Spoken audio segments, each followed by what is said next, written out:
కృష్ణా పుష్కరాల సమయం దగ్గర పడుతున్నందున ఏర్పాట్లు ఊపందుకున్నాయి. విజయవాడ కేంద్రంగా జరగనున్న పుష్కరాల కోసం అధికార యంత్రాంగం విస్తృత ఏర్పాట్లు చేస్తోంది. జిల్లాల్లోని గ్రామీణ ఘాట్లలోనూ పనులు జరుగుతున్నాయి. విజయవాడతో పోలిస్తే గ్రామీణ ప్రాంతాల్లో పనులు మందకొడిగా సాగుతున్నాయి. చివరి నిమిషంలో హడావిడిగా పనులు నిర్వహిస్తే నాణ్యత లోపించే ప్రమాదం ఉంది.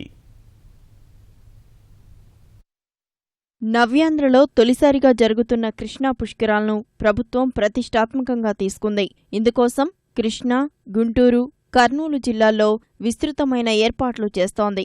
3 జిల్లాల పరిధిలోని 36 మండలాల్లో కృష్ణానది ప్రవహిస్తున్నందున అన్ని ప్రాంతాల్లోనూ ఘాట్లను నిర్మిస్తున్నారు. కృష్ణా తీరం వెంట ఉన్న ఆలయాలను ఆధునికీకరిస్తున్నారు. పుష్కరాలకు విజయవాడకే 75% మంది భక్తులు తరలివస్తారని అంచనా వేసిన యంత్రాంగం ఆ మేరకు ఘాట్లపై ప్రత్యేక దృష్టి పెట్టింది. గ్రామీణ ప్రాంతాల్లోని ఘాట్లకు సైతం యాత్రికులు భారీగానే తరలివస్తారని అధికారులు భావిస్తున్నారు. నదీ తీరంలోని గ్రామీణ ప్రాంతాల్లో ముఖ్యమైన ఆలయాలు ఉన్నందున జనం తాకిడి బాగానే ఉంటుందని అంచనా.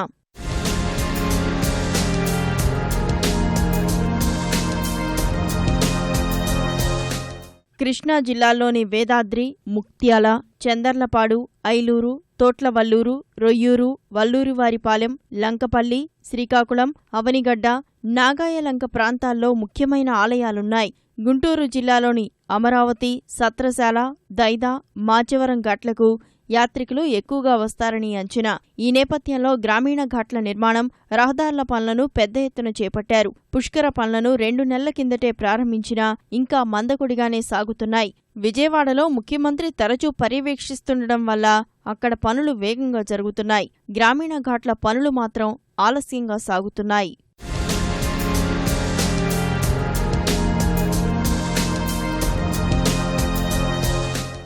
వేదాద్రికి వెళ్లే 12 కిలోమీటర్ల రహదారి పనులు నత్తనడకన చేస్తున్నారు. ఇవి సకాలంలో పూర్తయ్యేలా కనిపించడం లేదు. ముక్త్యాలలోని ముక్తేశ్వరస్వామి ఆలయంతో పాటు కోటిలింగ క్షేత్రానికి భక్తులు భారీగానే వస్తారని అంచనా. కోటిలింగ క్షేత్రం నుంచి కృష్ణానదికి రోడ్డు వేయాల్సి ఉన్నా పనులు ఇంకా ప్రారంభం కాలేదు. అధికారుల నుంచి అనుమతి ఆలస్యంగా రావటమే దీనికి కారణమని తెలుస్తోంది. ముక్త్యాల ఘాట్కు యాత్రికులు ఎక్కువగా తరలివస్తే వారిని కోటిలింగ క్షేత్రానికి మళ్లించాల్సిందే. ఇక్కడ స్థలం ఎక్కువగా కలిసి వచ్చే అంశం. కానీ నదికి వెళ్లేందుకు రోడ్డు లేకపోవటం ఇబ్బందిగా మారింది. తోట్లవల్లూరులో సైతం పుష్కర పనుల్లో నిర్దేశించిన ప్రణాళిక మేరకు పురోగతి లేదు. ఘాట్ల సిమెంటు పనులు పూర్తయ్యాక కనీసం 3 వారాలు క్యూరింగ్కు గడువు కావాలి. కానీ సమయం ముంచుకొస్తుండటంతో వాటిపై టైల్స్ అలాగే వేస్తున్నారు. తద్వారా నాణ్యతాపరంగా ఇబ్బందులు తలెత్తుతున్నాయి. అధికారులు మాత్రం నిర్దేశిత సమయానికి పనులు పూర్తి చేస్తామని అంటున్నారు. అయితే ఇది యాక్చువల్గా 20th కంప్లీట్ చేద్దామని ప్లాన్ ఉంది సార్. తర్వాత ఇది అయిన తర్వాత కొంచెం ఆ లోయర్ లెవెల్లో కూడా ఒక ప్లాట్ఫామ్ ఎక్స్టెండ్ చేద్దామని ప్రపోజల్స్ ఉన్నాయి. మ్యాక్సిమం 25th లోపు అయిపోతుంది. టైల్స్కి ఒక 1 వీక్ ఎక్స్ట్రా పడుతుంది. లో ఇప్పుడు బేసికల్గా మేము చూస్తున్నాం. మరి అది మన రోడ్స్ కానీ, ఎక్స్టెన్షన్ ఆఫ్ రోడ్స్ కానీ, లేకపోతే అప్రోచ్ రోడ్స్ కానీ టువర్డ్స్ ఘాట్స్, ఇవన్నీ కూడా మేము చూడడం జరుగుతుంది. అన్నీ కూడా మరి వరకు ఎగ్జిక్యూషన్లో ఉన్నాయి.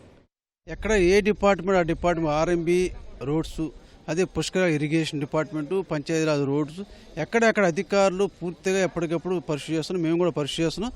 తప్పకుండా ఇన్ టైంలోనే రోడ్లు కానీ ఘాట్ పని పూర్తిగా క్వాలిటీ ఎక్కడ కాంప్రమైజ్ లేదు. దాంట్లో విజిలెన్స్ కూడా ఉంది. తప్పకుండా క్వాలిటీ విషయంలో కానీ పని పూర్తి విషయంలో ఎటువంటి ఇబ్బందులు తీసుకుని పోతాం. గుంటూరు జిల్లాలోని గ్రామీణ ఘాట్లను 2 రోజుల కిందట మంత్రి ప్రత్తిపాటి పుల్లారావు పరిశీలించారు. పనుల పురోగతిపై తీవ్ర అసంతృప్తి వ్యక్తం చేశారు. పుష్కరాలకు కీలకమైన కృష్ణా, గుంటూరు జిల్లాల్లో పనులు మందకొడిగా సాగటం ఆందోళన కలిగిస్తోంది. గ్రామీణ ఘాట్లకు సైతం రోజుకు 50,000 నుంచి 1,00,000 మంది వరకు యాత్రికులు వస్తారని అంచనా. ఆ మేరకు అక్కడ ఏర్పాట్లు చేయాల్సి ఉంది. వివిధ శాఖల మధ్య సమన్వయం లోపం కారణంగానే పనులు ఆలస్యంగా జరుగుతున్నాయని అధికారులు, ప్రజాప్రతినిధులు అంగీకరిస్తున్నారు. కొంచెం ఇంకా ఇరిగేషన్ పనులు అవి చేయాల్సినట్టు ఉన్నాయి. ఇవన్నీ కూడా ముందు అనుకున్నట్టే చివరి నిమిషంలో చేయాల్సిన పనులు, అంటే పెయింటింగ్ వేయాల్సింది, రైలింగ్ వేయాల్సిన పనులు. సో అందుకని ఇప్పుడు అవి కూడా మొదలు పెట్టమని ఇక్కడ చుట్టూ పిచ్చి మొక్కలు అవన్నీ క్లియర్ చేయించి పిండ ప్రధానానికి ఉండే ప్లాట్ఫామ్ సరిపోకపోతే ఎక్స్టెండెడ్ టెంట్ వేయించడం, టెంపరీ టాయిలెట్స్ కానీ, చేంజింగ్ రూమ్స్ కానీ అవన్నీ కూడా ఇక్కడ నుంచి, అంటే ఇంకా 15 రోజుల్లో పుష్కరాల నెల వస్తోంది కాబట్టి ఇప్పుడు లాస్ట్ మూమెంట్ సర్వీస్ రిలేటెడ్ ఏవైతే కార్యక్రమాలు ఉన్నాయో అవన్నీ ఇప్పుడు మొదలు పెట్టించాలండి. అధికారులు ఇప్పటికైనా ఘాట్లు, రోడ్లు, ఆలయాలపై ప్రత్యేకంగా దృష్టి సారించాల్సిన అవసరముంది. కూలీలు, యంత్రాల సంఖ్య పెంచి రోజువారీ పర్యవేక్షణ చేస్తే పనులు వేగం పుంజుకుంటాయన్న అభిప్రాయం వ్యక్తమవుతోంది.